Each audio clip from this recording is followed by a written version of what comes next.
Joining us now is 60 Minutes correspondent and CBS News political analyst John Dickerson. So, John, if Joe Biden wins, how does he unify the country? Well, if he wins, unity is going to be very difficult because President Trump will say he won by cheating, and that means his supporters will be inflamed, and Joe Biden's supporters are then not going to want to extend graciousness to those people. But what we've seen from Joe Biden already, just since the election day, is this attempt to show unity that Ed was talking about. He wants to be president of all the people, he says, not just his political base. Okay, but what does that mean in practice? It's really hard in practice.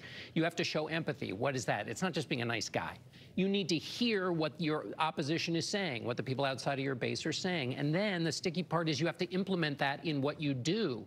What happens when you do that is your own supporters say, wait a minute, why are you wasting your time dealing with all of their concerns? Pay attention to our concerns. Well, he may be forced to do that if there's a Republican Senate. That's right. So everybody wants to know, when are we going to know? This is taking perhaps a little longer than many expected, but at the same time, does it suggest that the system is working? Yeah, people are jumpy. But as you know from talking to officials, election officials, as I have, they've always said, if it takes a long time, that's good. It means we're being methodical. We're checking the facts. It's like in carpentry.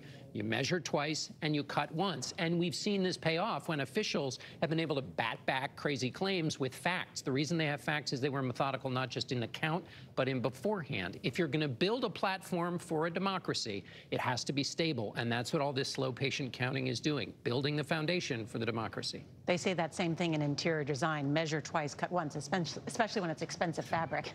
Thank you, John.